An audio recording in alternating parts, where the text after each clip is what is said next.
Você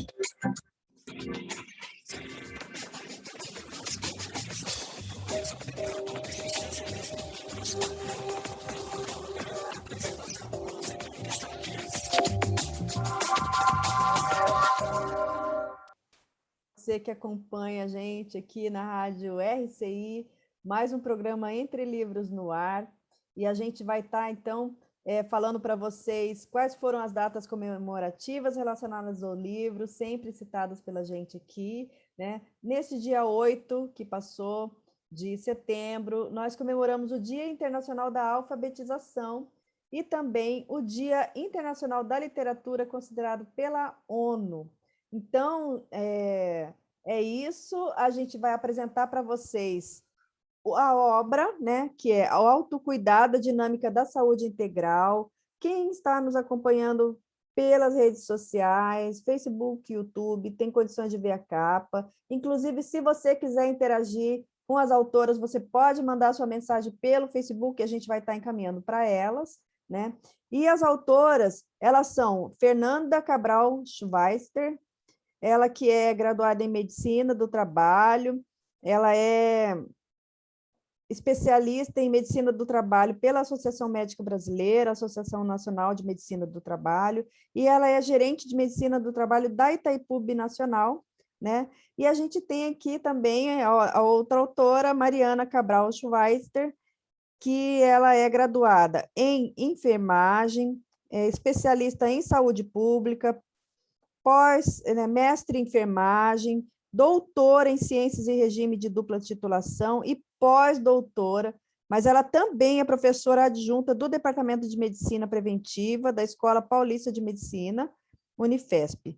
Então, apresentadas, eu gostaria de dizer que é uma grande satisfação para a gente estar trazendo vocês aqui, principalmente porque é um tema de muita relevância, não só para a área de saúde em si, mas também para todos nós, né? Porque é como a pessoa pode cuidar de si mesma, né?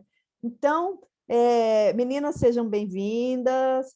Eu queria que vocês falassem um pouco, então, do escopo da obra, né? Vocês colocaram lá que é um resgatar do significado do cuidar.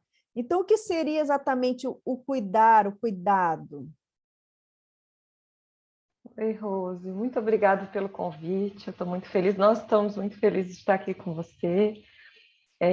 Como você trouxe, é um resgate do cuidar, porque nós, historicamente, durante a história da humanidade, nós passamos por várias formas e visões do que é o cuidado, o que é a saúde, até sobre como o corpo é composto, aquilo que nós chamamos de ciência hoje não é o que existia há 500 anos atrás, e todo esse conhecimento ele vai se somando e nós vamos herdando socialmente no Brasil isso, mas nem sempre a versão que nós recebemos é uma versão que consegue nos compreender como seres completos, seres integrais, seres com desafios, com dilemas, com angústias, com adoecimentos, com envelhecimentos.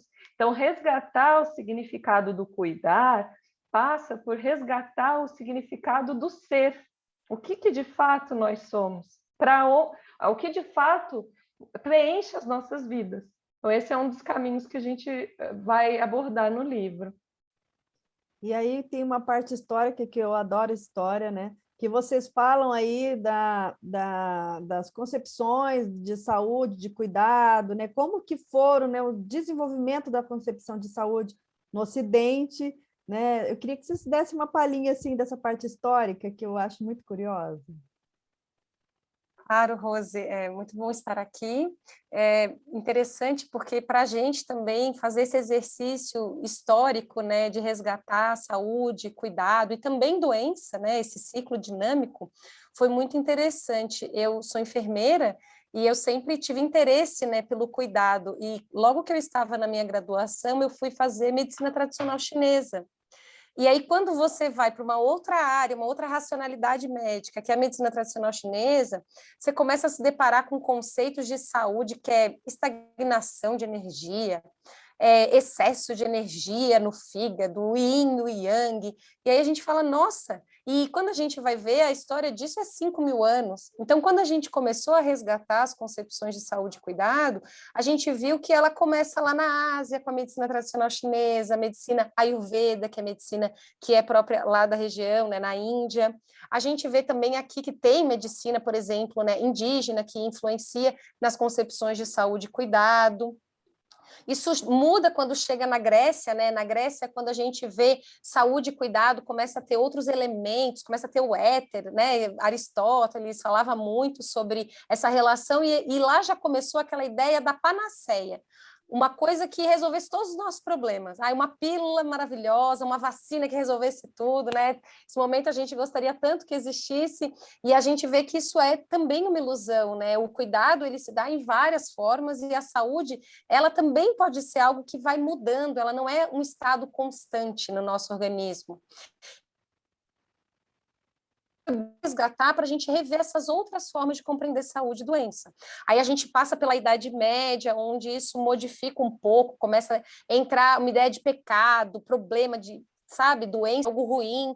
E aí, quando vem já Idade Moderna, os conhecimentos mais atuais, científicos, a gente vê que não é necessariamente ruim, isso é estados, né, que modificam, então às vezes eu vou estar bem, depois eu posso ter alguma situação de saúde, e a pandemia veio mostrar para a gente que realmente a gente não controla tudo, e a gente tem que estar sempre mesmo se cuidando, né? Então a gente faz esse resgate para realmente poder trazer a importância do cuidado. Tem uma antropóloga que ela fala que o primeiro sinal de sociedade, de humanidade, foi um osso, um fêmur que eles acharam sedimentado. Isso quer dizer que foi o primeiro momento que a sociedade foi instituída. Por que ela traz isso? Porque ela fala que foi o primeiro momento que, numa população que era nômade, andava, né, por vários lugares, eles conseguiram parar e cuidar de alguém que tinha sido acidentado e quebrado a perna. Então, é com o cuidado que a gente começa a constituir a nossa sociedade. Então, resgatar tudo isso ao longo da história faz esse convite para todo mundo resgatar em si mesmo, que é o cuidado de si, né? Muito bacana. E vocês falam sobre os tipos de medicina, sobre a questão da mulher, né? Isso também é bastante interessante. Agora, vocês falam o seguinte, das diferentes práticas tradicionais, complementares e alternativas. Eu sempre tive dúvida com relação a isso, vocês vão me esclarecer. A prática tradicional, eu entendo que é aquela do médico que vai lá, a pessoa vai na clínica, não é isso? Agora, qual que é a diferença de medicina complementar, medicina alternativa? E ainda tem a integrativa, né? Qual que seria essa diferença, assim, para a gente entender melhor? É muito boa essa pergunta e as pessoas sempre têm dúvidas mesmo, né? A gente tem hoje um termo, né, que é a nossa medicina biomedicina, que é o que a gente entende que é o jaleco branco dentro do hospital, o centro de saúde, o postinho que a gente vai, né? Isso é dentro de uma linha que é da biomedicina. Além disso, a gente vai ter, na década de 70, o renascimento de algumas práticas que já existiam há muito tempo, como, por exemplo, a gente falou, medicina chinesa, medicina ayurveda, uso de práticas que, por um tempo, foram consideradas não valiosas. A partir da década de 70, a gente vai retomando isso. E como elas fazem parte das tradições de algumas sociedades, elas são conhecidas como medicinas tradicionais. Medicina tradicional chinesa, né? A gente vai ter a medicina antroposófica lá na Alemanha, a gente vai ter essas medicinas tradicionais. Além delas, a gente vai ter medicinas integrativas, que são as medicinas que a gente entende que não só usa o que a gente tem da biomedicina, mas agrega tudo que das medicinas tradicionais ou das medicinas complementares tem evidência. Então, quando tem a evidência que mostra o efeito, mostra que é positivo o seu uso, a gente chama de medicina integrativa. E a complementar, ela está ali na beira ainda, quem sabe ainda mostrando toda a sua eficácia, quem sabe ainda desvendando um pouco, porque é algo muito novo, é uma medicina medicina no sentido de práticas de saúde e cuidado, né? Que é muito recente. Então, a gente vai ter essas diferenças. O que a gente vê das instituições? A Organização Mundial da Saúde, né, a Organização Pan-Americana de Saúde, eles têm um termo, que são medicinas tradicionais, integrativas e complementares, onde eles incluem toda essa diversidade para valorizar o que tem de cuidado dessas práticas que podem ser utilizadas pelas diferentes populações.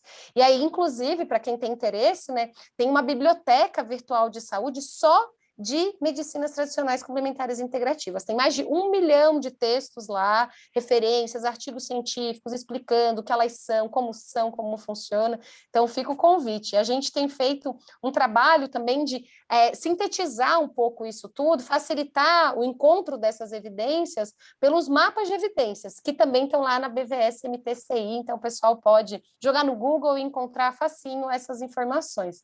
Mas é importante diferenciar, sim.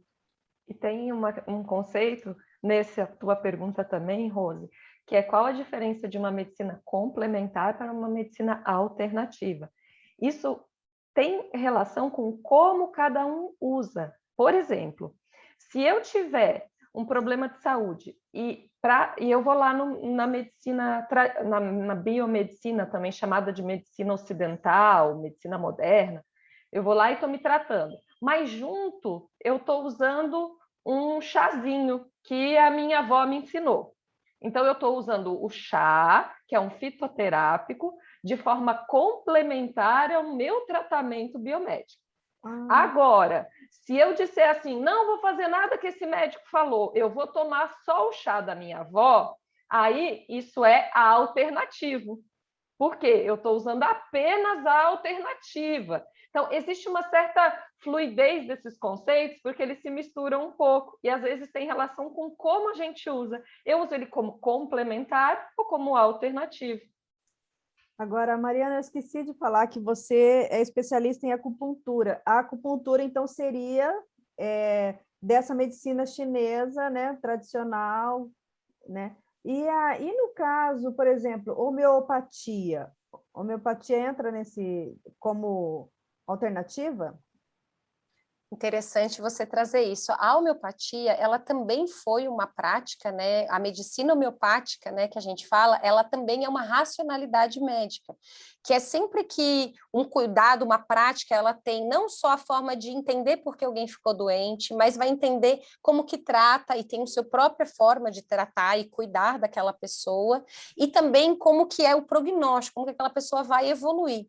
Então, a homeopatia, ela entra como uma medicina tradicional, complementar e integrativa, ela entra como essa forma, e é como a Fernanda falou, depende de como a pessoa vai usar. Eu só me trato com homeopatia. Então, a homeopatia tem lá vários dados mostrando os seus efeitos para alguns desfechos em saúde. Então, ela está usando uma medicina integrativa, porque tem as evidências e ela está aplicando. Eu uso complementar ao meu cuidado, à minha medicação, ao que na medicina alopática eu tenho de cuidado. Então, fica complementar. E ela é tradicional porque ela também tem toda essa estrutura, né, que foi composta não só de entender como o corpo funciona, mas as relações dele com a sociedade, com o meio. Então, o que influencia, qual o momento de vida que a pessoa está, isso tudo entra quando um profissional que atende com homeopatia utiliza de informações para poder fazer uma orientação e fazer uma prescrição mesmo de medicamentos homeopáticos, né? Então, tem uma outra forma de compreender aquele ser humano que está ali na frente do profissional de saúde. Agora vocês falam também sobre a questão dos desafios da própria ciência, das pesquisas, né? Qualitativas, pesquisas alternativas. Vocês poderiam falar um pouco desse âmbito aí de pesquisa, de ciência? Podemos sim. E para passar para essa pergunta, a gente está fazendo uma construção que, se a pessoa olhar o livro, ela vai ver lá, né, Rose? Nós, enquanto leigos, enquanto sociedade, nós consumimos conhecimentos que são produzidos através de pesquisa. O jeito que esse conhecimento chega para nós é o jeito como essa pesquisa foi construída. Então, se hoje, na sociedade, a gente tem dificuldade de enxergar uma pessoa de forma integral, né? Eu vou ter várias especialidades, eu vou ter várias... eu estou com um problema na barriga, eu vou no médico, cuida da barriga. Eu estou com um problema na cabeça, eu vou no médico, cuida da cabeça. Para não dar os especialistas, né? Então, para não chegar a detalhar especialidades, mas o fato é que nas pesquisas, essa visão de mundo, que é onde essa forma de construir ciência está, pode também ser uma visão de mundo segmentada. E isso é histórico, vem do período em que a ciência foi estruturada como uma nova forma de ver o mundo. Naquele contexto, existia muito mais um predomínio das religiões, né? E a ciência surge para trazer razão. Só que ela trouxe tanta razão que a razão se desconectou, muitas vezes, da espiritualidade, né? Então, esse andar conjunto que precisa ser resgatado. Então, lá na ciência, muitas vezes a gente vai ter dificuldade em explicar como é que uma homeopatia funciona, porque eu não encontrei o princípio que um medicamento vai ter, por exemplo, o princípio ativo, né? O medicamento funciona porque ele tem um princípio ativo. Na homeopatia, eu diluí aquilo a ponto de eu não encontrar exatamente um princípio ativo. Então, como é que eu faço a verificação se aquilo funciona? Entra muito na linha do que a Mariana trouxe, que são as evidências. Eu acho que ela pode até explicar melhor para a gente. Como é que você chega, de fato, no resultado se algo tem eficácia? Exatamente, esse movimento que é o da eficácia, ele é muito dentro de uma linha da ciência muito positivista, né? Que a ciência ela nasce para mostrar razão, efeito, causa e o desfecho, né? Só que a gente vai ver que, por exemplo, doença crônica, né?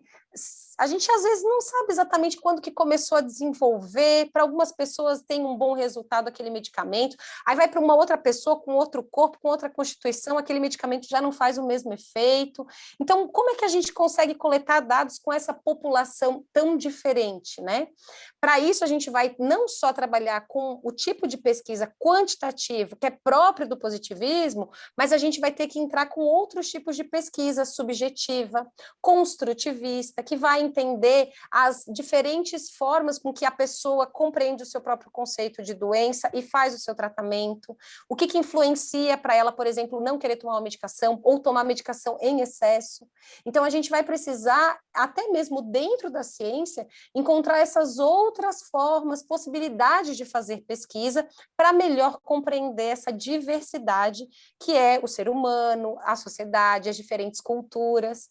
Então, o convite que a gente faz é realmente desenvolver esse senso crítico, desenvolver essa forma de pesquisar e de pensar cientificamente. O que isso quer dizer? Deixa eu entender como é que essa pesquisa foi feita, deixa eu entender esse resultado. O que é pesquisar? O que é fazer ciência? A gente sempre lembra aquela experiência que a gente faz quando a gente é assim na escola, do feijãozinho que põe ali no algodão, e aí o feijãozinho nasce, então eu estou olhando, eu estou vendo o que está acontecendo. Isso é um jeito de fazer ciência, né? Mas existem outras formas onde eu preciso entender, tem tanta vacina hoje para a pandemia, por que algumas pessoas não estão vacinando? O que será que está acontecendo? O que influencia? E aí eu preciso entender que valores, eu preciso entender como que a mídia, como que as relações ocorrem dentro das famílias para trazer ou não um desfecho, que é a vacinação ou não. Então, a gente faz sempre esse convite, assim, vamos desenvolver esse nosso senso de pesquisa, de autopesquisa, para também, a partir da ciência, conseguir desenvolver esse autocuidado.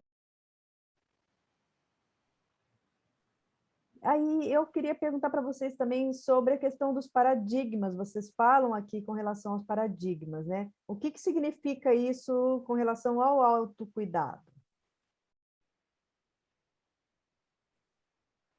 Acho que é sempre bom começar entendendo o que é o paradigma, né? Então, assim, o paradigma é uma lente, né? Como se você colocasse um óculos e aí com aquele óculos você fosse olhar um determinado fenômeno. Então, a gente tem diferentes paradigmas na nossa sociedade. Às vezes, as pessoas têm uma visão de mundo, né? O paradigma está muito relacionado com a visão de mundo. Uma overview, uma visão de mundo, que é, por exemplo, que entende que eu tenho muita relação com o aspecto religioso, então a minha visão de mundo vai ter muita relação com a minha visão religiosa. Eu tenho uma visão de mundo bem científica, eu sou bem pragmático, assim, eu sou, olha, causa e efeito, eu sou desse jeito, então é o jeito com que a pessoa compreende o mundo. Então, o paradigma, quando a gente traz no nosso livro, especificamente quando penso o autocuidado, é porque, às vezes, se o meu paradigma ele não me permite ter uma visão integral do meu corpo, da minha união da minha mente, com os meus sentimentos, com as minhas emoções, com o meu corpo, eu vou chegar num impasse. Porque daí eu acredito que o mundo ele funciona de um jeito, mas quando eu olho para mim mesmo, eu não consigo fazer aquelas relações. E isso é um impasse. Então, é importante que a pessoa veja que existem diferentes paradigmas e diferentes formas de compreender como o nosso corpo funciona. Então, por exemplo, uma dor de cabeça, né? Que é um exemplo que a gente traz muito no livro. Todo mundo já teve uma dor de cabeça. A dor de cabeça, eu posso entender, não, a dor de cabeça é porque eu fiquei muito tempo na frente do meu computador trabalhando e aí eu fiquei com essa dor de cabeça. Tá, e aí eu posso pensar, vou tomar um remédio, mas aí eu não penso que, quem sabe, eu vou ter que rever quantas horas eu trabalho, ou se eu vou começar a usar um filtro para poder minimizar, ou pensar a iluminação do meu ambiente de trabalho, ou pensar a minha postura durante o meu trabalho. Então, tem que ver até onde a pessoa está indo. Às vezes, o jeito dela é tomar um remédio. Essa é a forma com que ela compreende doença. É só eu tomar um remédio e passa. E, normalmente, esse é o convite que a gente tem, especialmente da mídia, né? A mídia é muito boa em fazer essa propaganda para a gente. Você tem isso? Tome isso, o seu problema vai embora. Só que, um momento, essa pessoa vai chegar e vai dizer, nossa, eu estou tomando muito remédio para dor de cabeça, eu estou tendo muitas crises de dor de cabeça, será que tem alguma coisa que eu posso fazer? E esse é o convite que a gente quer fazer, para a pessoa pensar outras possibilidades. Quem sabe, então, agora está na hora de ver quantas horas eu estou dormindo, será que eu estou dormindo bem? Será que isso pode ter relação com a minha dor de cabeça? A minha dieta, a minha alimentação. Às vezes, a dor de cabeça é falta de água, a pessoa não está bebendo água. Então, são vários pontos que a gente convida a pensar. E os paradigmas, eles vão evoluindo para cada vez ficarem maiores, para cada vez compreender essa interconexão entre tudo que existe dentro da gente, na nossa própria forma de viver, né? Então, é esse convite que a gente faz quando a gente discute os paradigmas, né? Muito bem, gente, nós estamos aqui conversando com a Mariana e com a Fernanda Schweitzer, e a gente vai voltar daqui a pouquinho, depois que os nossos amigos patrocinadores entrarem no ar. Um minutinho. Programa Entre Livros. Apresentação, Rosimeire Salles.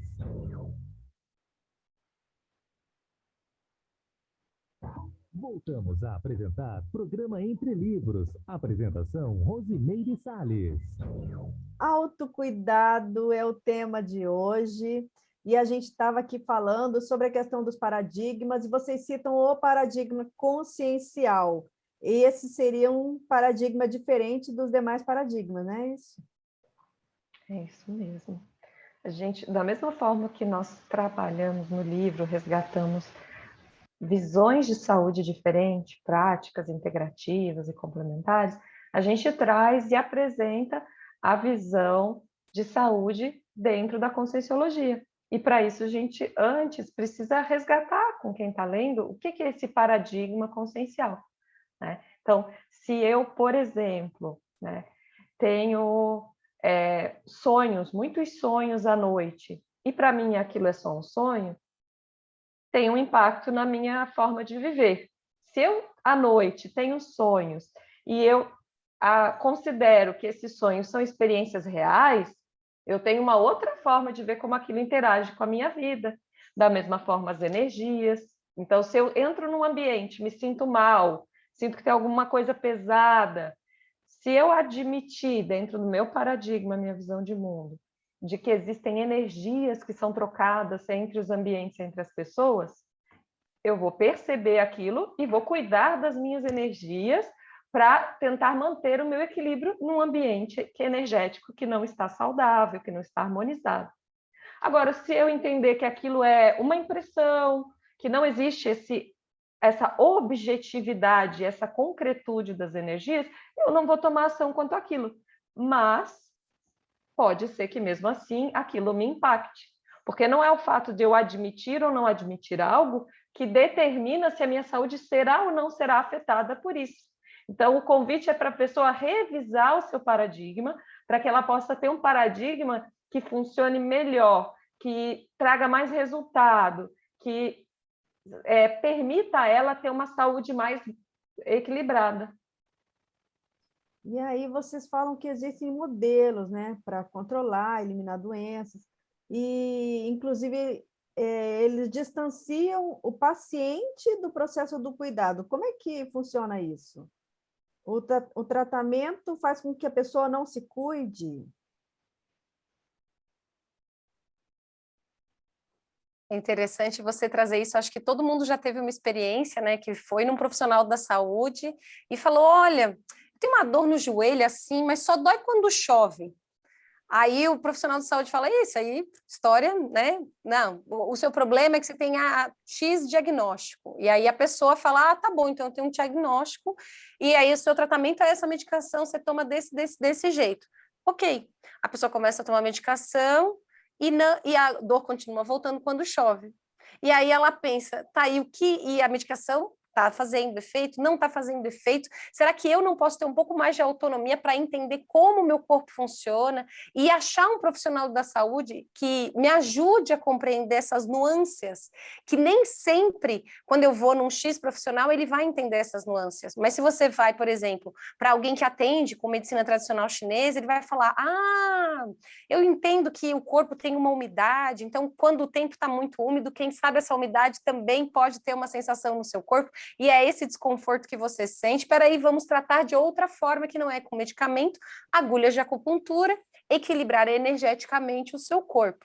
Aí a pessoa fala: nossa, mas isso aí é coisa, nossa, imagina, por agulha no meu corpo, eu morro de medo de agulha. Então depende muito do jeito que a pessoa compreende o seu próprio corpo, mas sempre o que a gente convida é fazer essa retomada da autonomia, essa retomada de que eu preciso me conhecer. O cuidado, ele começa com o autocuidado. Então, se eu não tento primeiro entender que dia que dói, o que o meu corpo está sentindo, quem sabe uma comida me faz mal. Muitas pessoas têm esse relato: olha, eu não posso comer muito isso. Mas às vezes, será que a pessoa está disposto a realmente abrir mão de comer aquilo? Ou se ela realmente quer entender por que será que aquele alimento faz mal, e aí ela vai fazer exames, ela vai consultar com os especialistas para ver exatamente o que ela tem. Será que ela vai atrás mesmo? Ou ela, deixa isso, não quero agora abrir mão disso. Então, essa retomada, às vezes, a gente consegue muito com os profissionais de saúde, que eles devolvem para a gente: ó, eu vim aqui para cuidar isso e estou devolvendo. Então, eu preciso que você faça atividade física, eu preciso pensar por que você não faz atividade física, né? Fazer esse trabalho, e juntos, o paciente, a gente, né? E o profissional de saúde, uma equipe de saúde, conseguir desenvolver uma forma de cuidado que seja importante para os dois. E isso é muito difícil, às vezes, numa consulta rápida, ou num profissional que a gente só vê uma vez, mas aí a gente também tem que pensar: tá, então quem sabe eu tenho que ir para um outro local, eu tenho que pensar numa outra área que pode atender o que eu estou precisando, e aí eu vou fazendo essa minha rede de cuidado. Às vezes a gente vai no profissional e não se identifica. E às vezes a gente vai e se identifica muito, porque ele faz esse resgate. Às vezes a gente não se identifica porque ele quer passar a bola para a gente não quer, não. A gente quer aquela pílula mágica. Não, não, não. Eu vim aqui só mesmo para fazer o exame e ver qual medicamento que eu vou trabalhar. E aí a gente tem que fazer esse resgate para essa autonomia. Acho que a Fernanda quer contribuir também nessa discussão. Isso mesmo. A autonomia da gente se cuidar tem relação com quem é o maior especialista sobre mim? Eu mesmo. Não adianta eu chegar para um profissional, um terapeuta, um massoterapeuta, um médico, um fonoaudiólogo, um fisioterapeuta, né, um psicólogo, e querer que ele me explique tudo sobre mim, porque ele não vai dar conta. Então, eu, enquanto paciente, eu sou um especialista sobre mim e um generalista sobre o que é saúde, como se cuidar. E a pessoa que está na minha frente, aquele profissional, ele é um especialista naquilo que ele estuda e é um generalista sobre pessoas. Ele entende sobre pessoas, mas ele não vai saber tudo o que acontece comigo. E é nessa dinâmica que a gente precisa estar disposto a resgatar a nossa responsabilidade, o nosso papel no cuidado. Porque, como a Mariana trouxe, nem sempre é tão confortável, porque responsabilidade demanda iniciativa, a atuação, e no contexto da saúde, o nosso primeiro desejo, pelo menos a maioria das pessoas, o primeiro desejo é: tira logo isso daqui, acaba logo com isso. Não quero mais, não estou gostando. E aí, quando eu descubro que aquilo é crônico, eu vou viver o resto da vida, aí que dá um faniquito. Então, como é que é assim? Quer dizer que eu vou ter que tomar remédio a vida toda? Né? Todo mundo fala isso, né? A vida toda. Então, essa relação de que a doença é algo maligno, de que a doença é algo terrível, de que a doença é um castigo, uma punição, isso está dentro do nosso paradigma. Nós herdamos socialmente isso. E modificar essa visão para tentar olhar a doença como parte natural do desenvolvimento de um ser humano que envelhece, adoece e morre. É resgatar um outro lado da nossa humanidade, que a gente vai perdendo. É interessante, né? Eu tenho uma experiência pessoal com isso.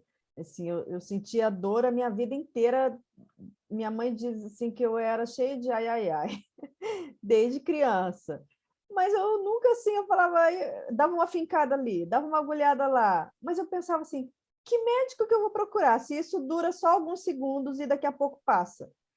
Isso é o quê?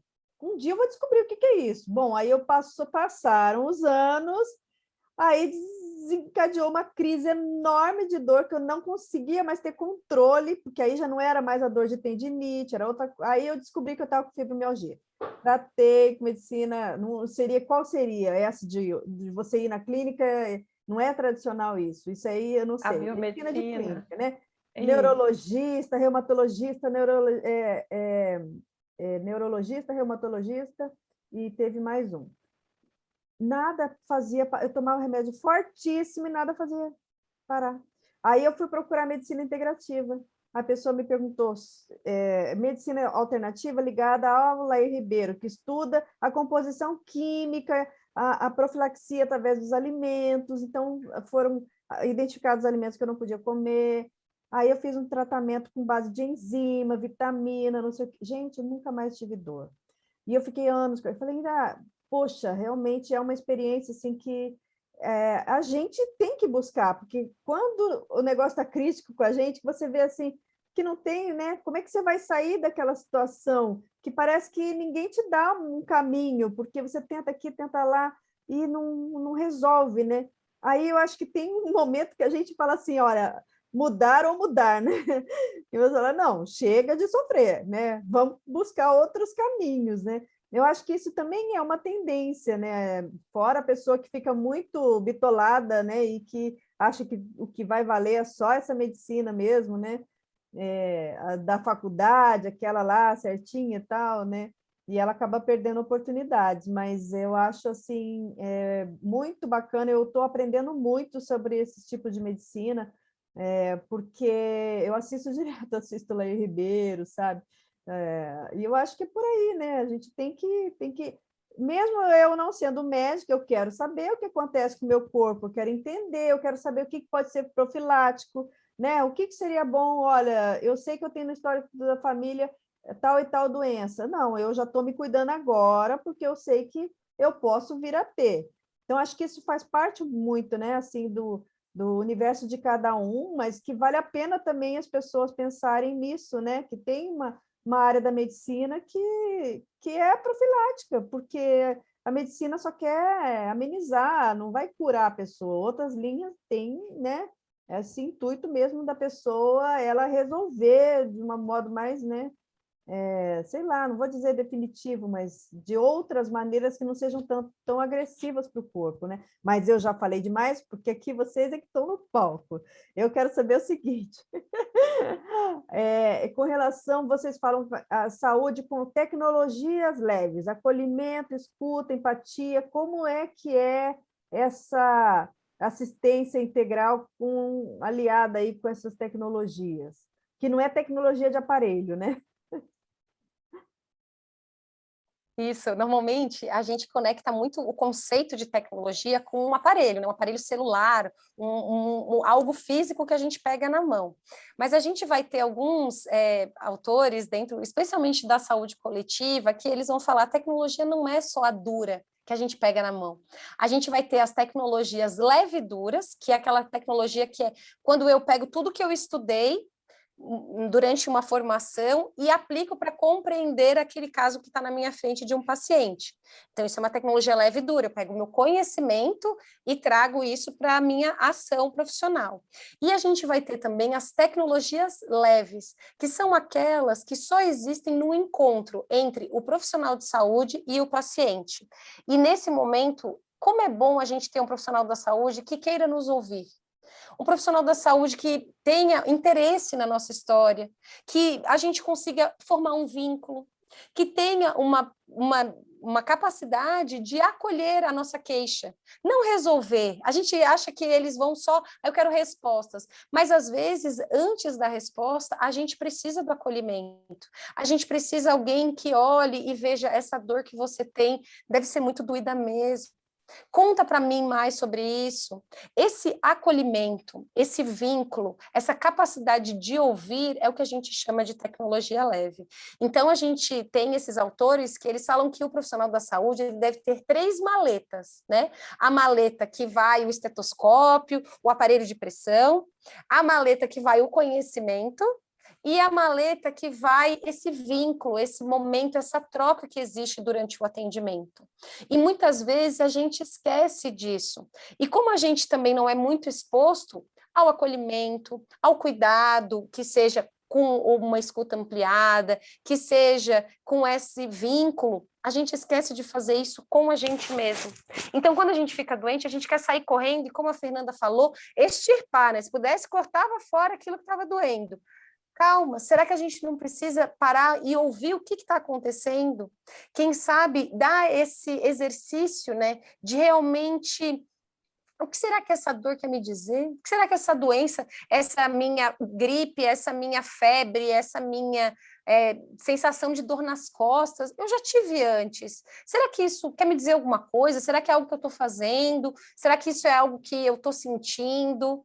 Então, essa tecnologia leve, ela vale, né, com o outro, para também promover isso com a gente, porque senão a gente também não se acolhe, né? E às vezes as pessoas perguntam, mas o que seria o acolhimento, né?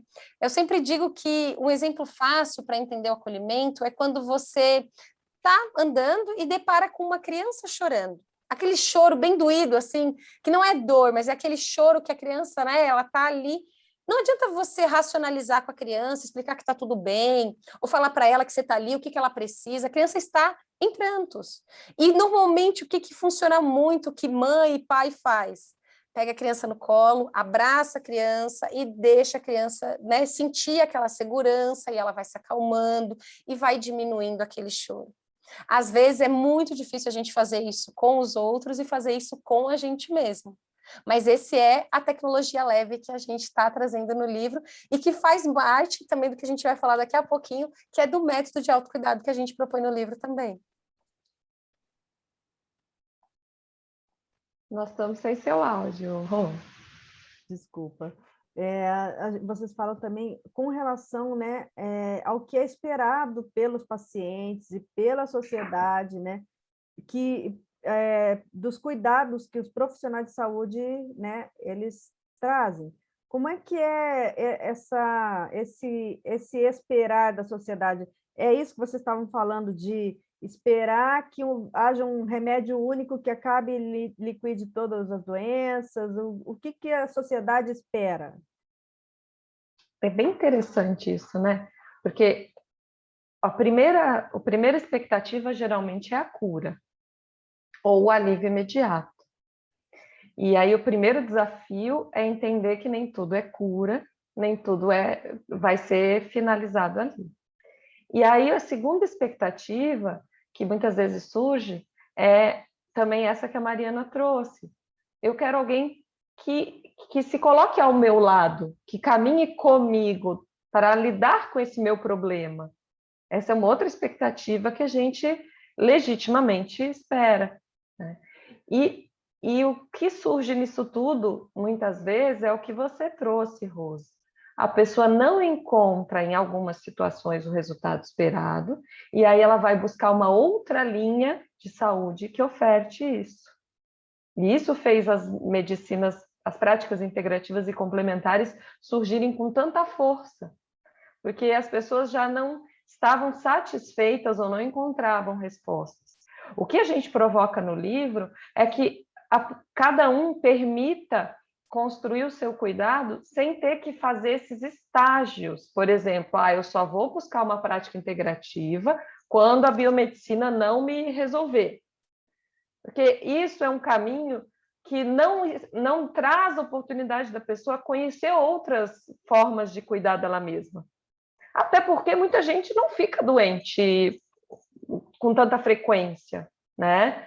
Mas aí, por não ficar doente, às vezes não tem oportunidade de se enfrentar, porque a doença é um tipo de enfrentamento, é um tipo de parada forçada da vida, né? E ali acontecem muitas experiências que podem ser renovadoras para a pessoa, com relação a ela mesma, com relação aos valores que ela tem, com relação à forma como ela se relaciona na família. Então, outras expectativas que vão surgindo é exatamente de o que ela é se ela não é aquilo que ela achava que era, né? E como é que ela vai encontrar o suporte para fazer essa transição? Claro que o profissional de saúde ele vai ser um dos apoios.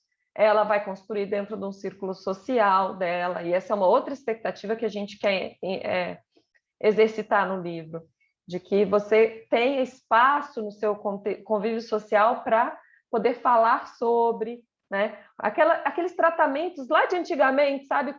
E que, por exemplo, em algumas cidades a gente encontra, às vezes aqui em Foz do Iguaçu eu vejo, as senhorinhas põem a cadeira ali de sol na frente da casa e ficam conversando. Isso é terapêutico.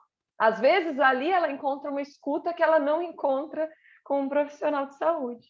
E aquilo é transformador, porque quando eu dialogo, eu mesma me ouço. Eu ouço o que eu falo sobre mim, eu ouço o que o outro percebe e eu transformo a minha visão de mundo. Que interessante, gente. Olha, a gente está hoje nesse papo aqui altamente instrutivo, né? Falando aqui sobre autocuidado, mas a gente vai dar agora um pequeno intervalinho, um minutinho, e a gente tá de volta, tá bom? Programa Entre Livros. Apresentação, Rosimeire Salles.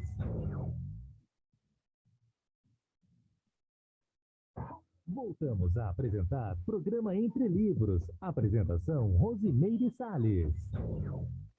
Fernanda e Mariana Cabral Schweiter, elas estão falando para a gente sobre autocuidado e elas criaram um método que é chamado método FEMA, que vai abranger aí esse autocuidado sob a ótica, né, e sobre a proposição delas. Então, eu gostaria que vocês, por favor, falassem, gente, o que é o método FEMA, como que ele funciona, quais são as etapas, porque vocês colocaram bastante coisa, tabelas, né, quadros, aí se puder explicar para a gente.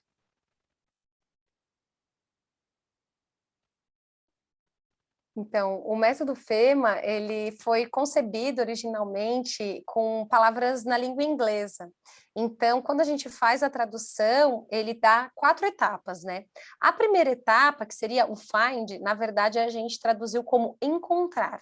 É o que a gente estava conversando até agora, que é sobre a importância de eu realmente buscar compreender o meu corpo, como eu funciono, de que forma eu posso encontrar profissionais de saúde que me ajudem a entender o meu corpo, entender as minhas desconfortos, o que eu estou precisando, as diferentes práticas de cuidado. Gostei muito, Rose, que você trouxe até o seu exemplo pessoal, né? Você fez exatamente isso, você foi atrás, você foi encontrar, gente, isso não está resolvendo, vou ter que ir para outro e vou cada vez mais. E no livro a gente apresenta uma gama de práticas que as pessoas podem buscar para realmente encontrar formas de se cuidar.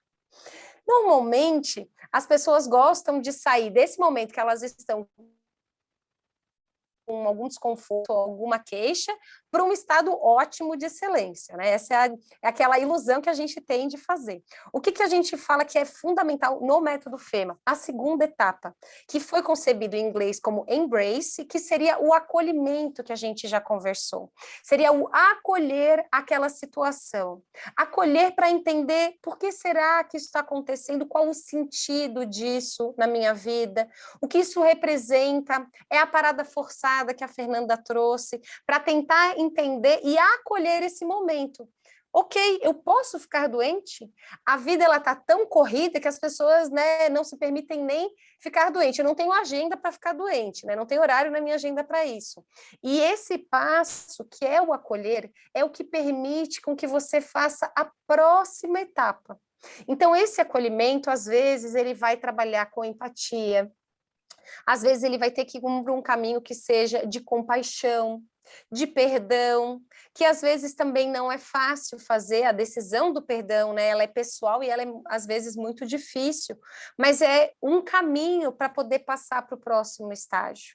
Então, às vezes eu posso conhecer práticas que me ajudem a acolher, eu posso começar a não só trabalhar o meu racional, mas trabalhar o meu corpo. Às vezes é no meu próprio corpo que ficou alguma marca, que ficou alguma informação. Às vezes aquelas pessoas que, não pode me tocar aqui, ou não gosto de receber massagem, isso já conta um pouco de como aquele corpo está funcionando.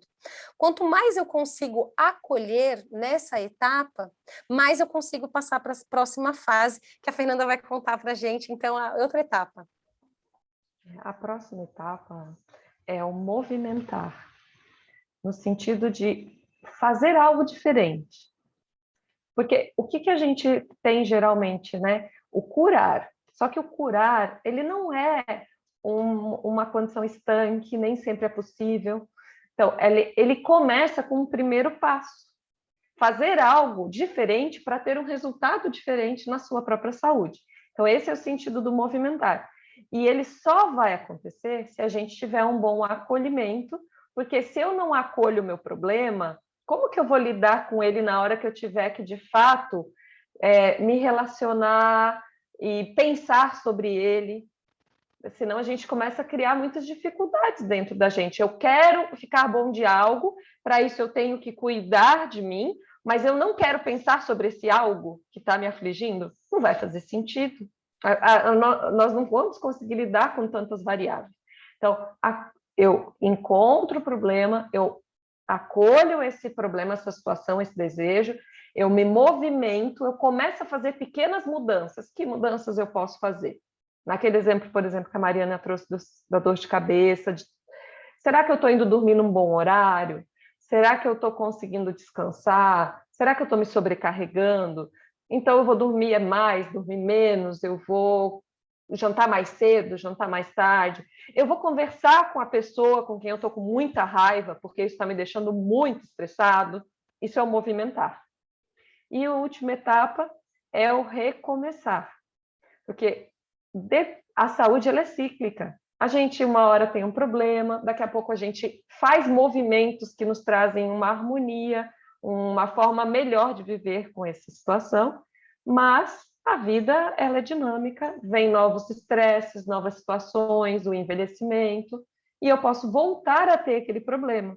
E aí é a hora de recomeçar esse ciclo. Perceber, gente, eu estava bem, mas agora começou a me incomodar de novo essa dor de cabeça, essa dor de barriga, esse estresse, esse burnout, essa dor nas costas, e eu vou ter que olhar isso de novo. Está na hora de retomar tudo isso. E aí recomeça um novo ciclo.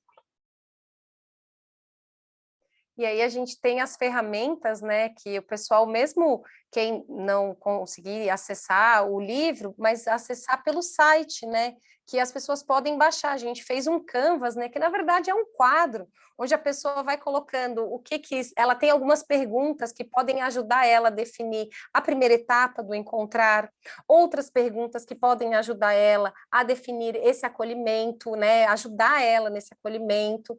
Depois a terceira etapa, com o movimentar, outras perguntas que podem guiá-la nesse processo.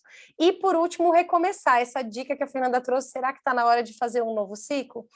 Então, também, quem quiser acessar esses materiais, tem nas nossas redes sociais, tem no site que é autocuidado.org, também é fácil para o pessoal poder conhecer.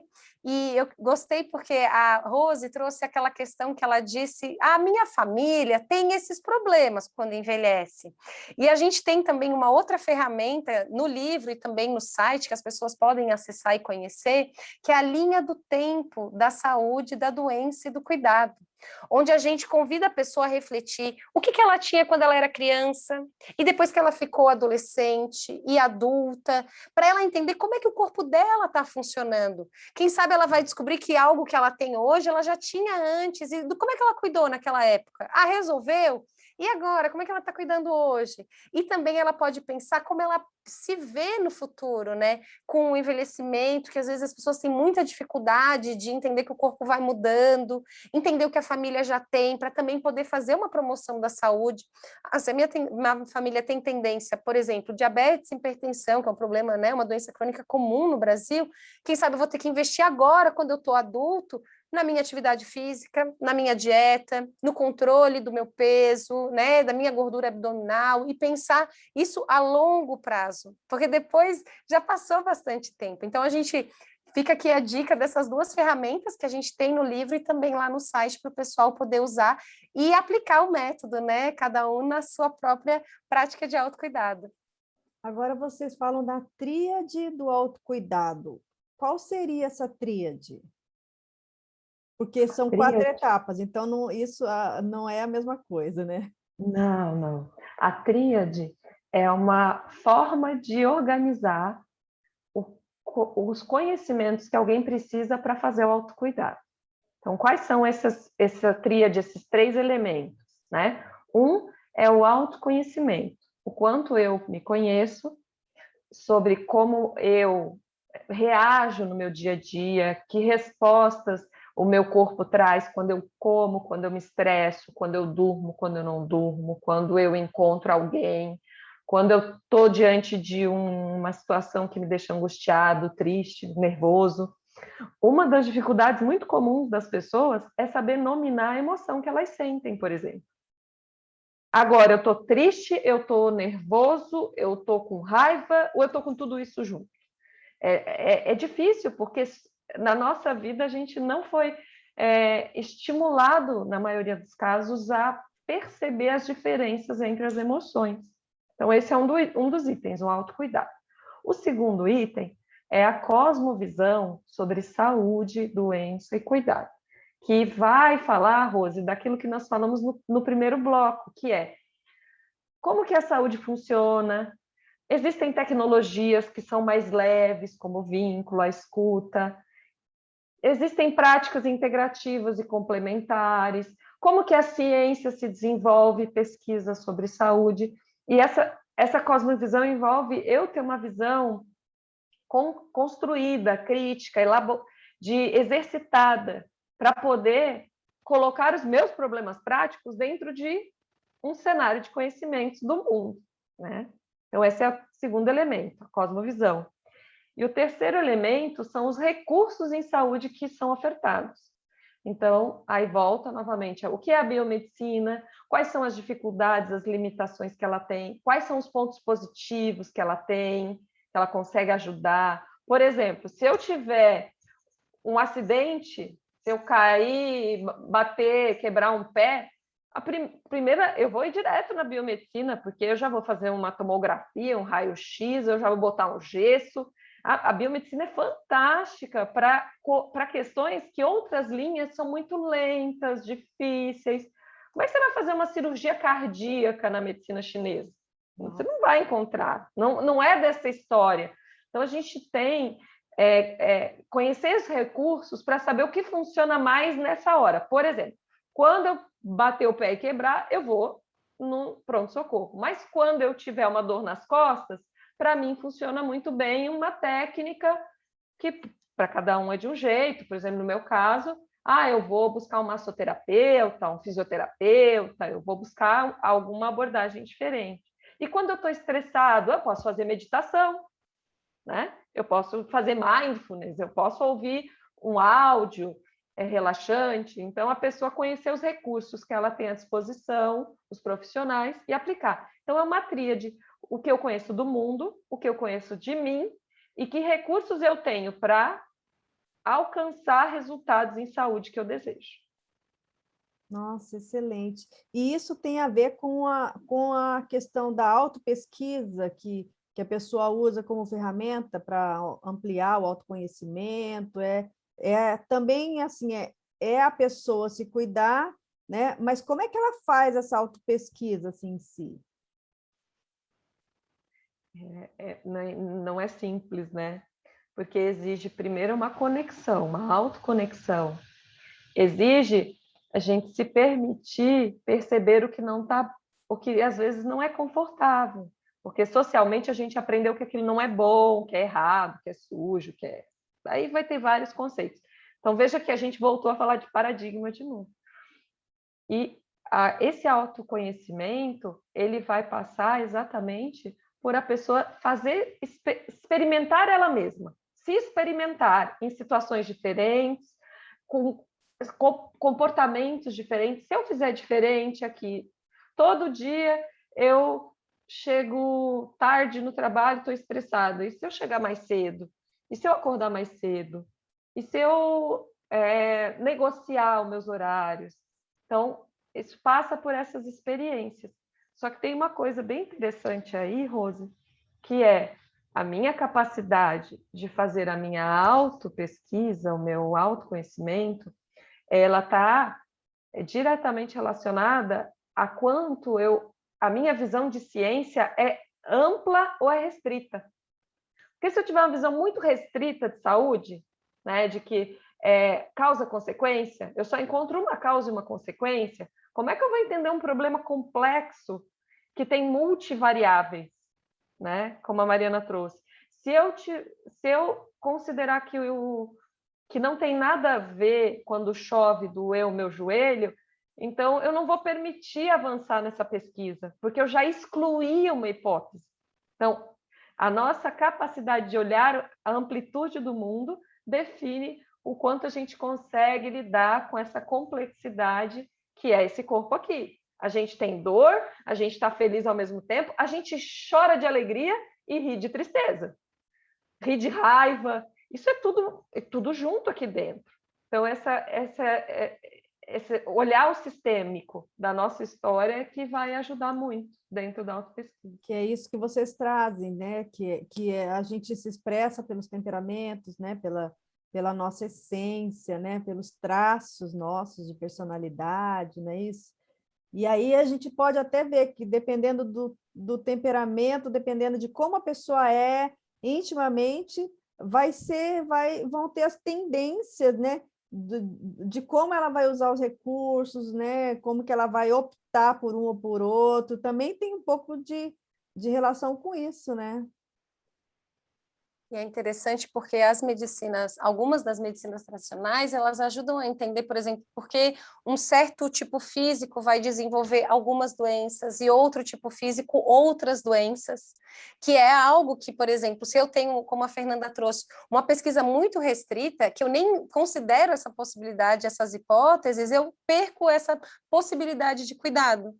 E aí, se eu consigo fazer uma pesquisa e vejo, tem uma linha aqui que ela entende que esse meu biotipo, esse meu corpo, ou essa minha situação, essa minha doença, ela pode ter esse significado. Tem vários livros, né? Diga-me onde dói que eu te direi por quê, o significado da dor, que fazem um convite à reflexão. E aí a pessoa pode fazer essa pesquisa.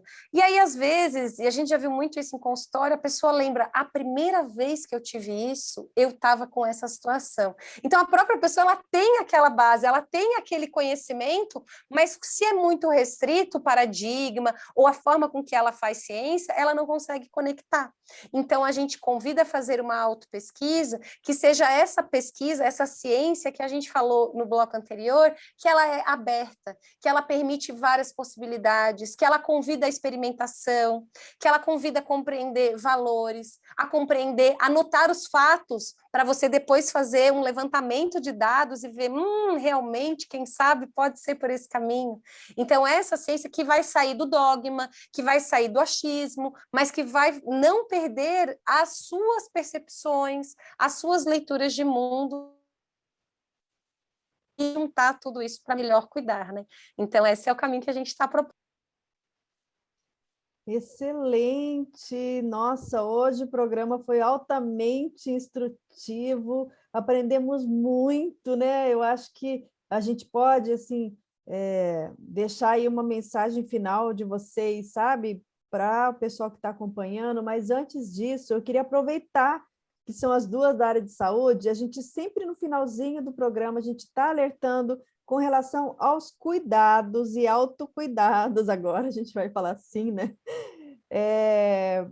Com a Covid, porque a Covid ela está levando muita gente, nós estamos perdendo pessoas amadas, nós estamos perdendo a saúde de muita gente, famílias estão desestruturadas.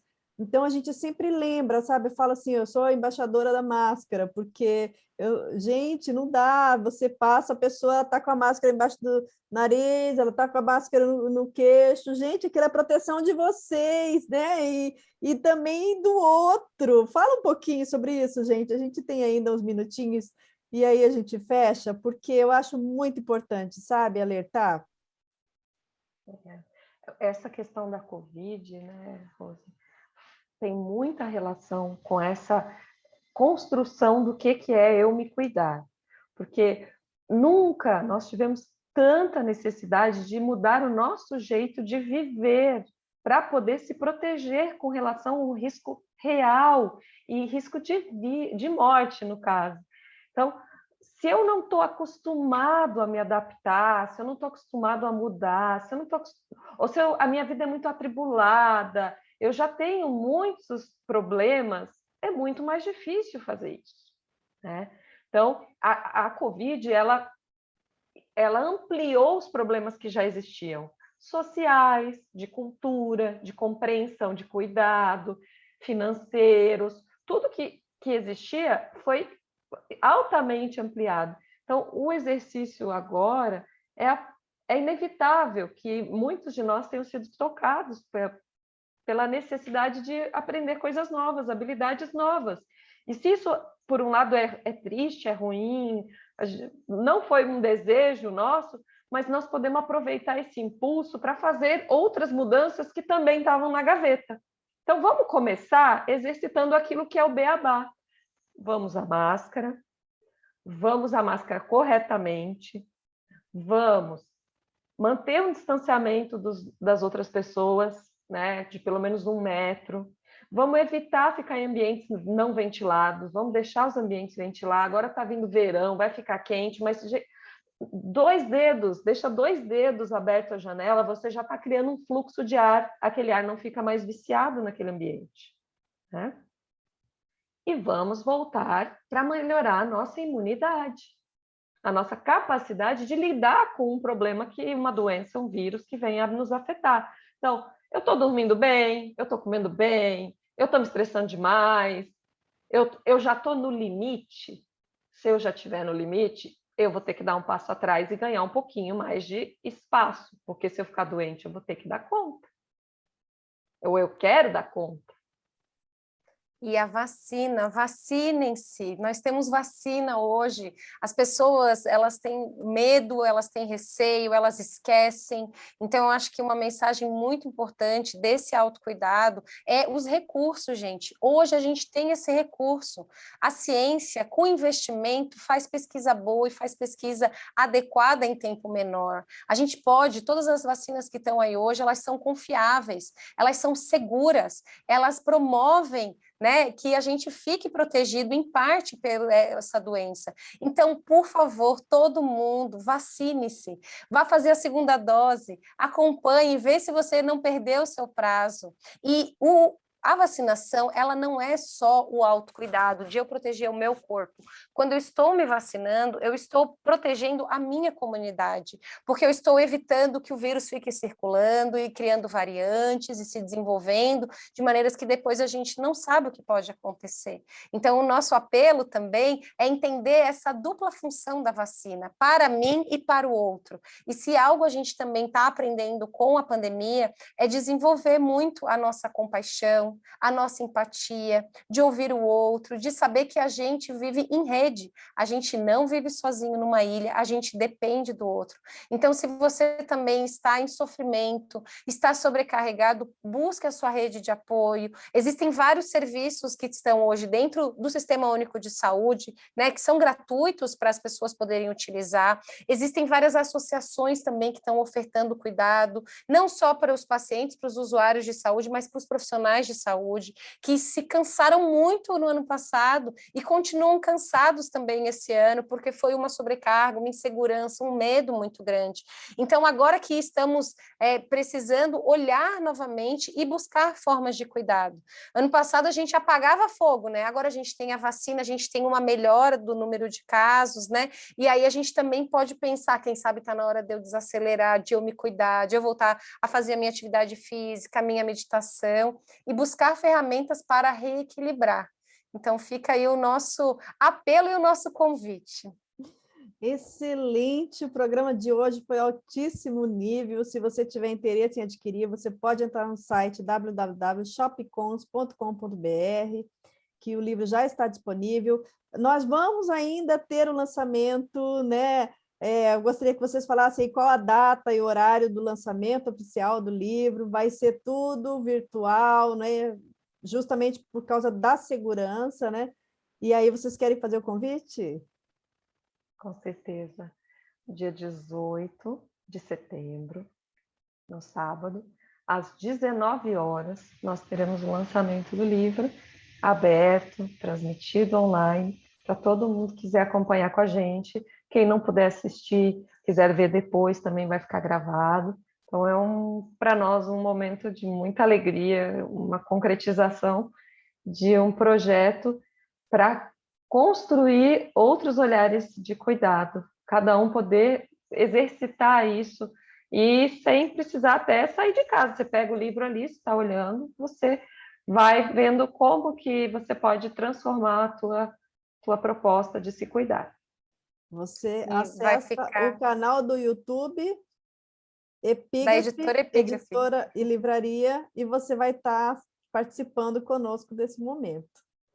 Então, muito obrigada a vocês duas, muitíssimo obrigada a todos vocês que nos acompanharam aí pela rádio, pelo Face, pelo YouTube. A gente se despede, então, esperando por vocês na semana que vem, mais uma obra analisada, e a gente espera, então, sábado, 9 horas. Até lá, pessoal!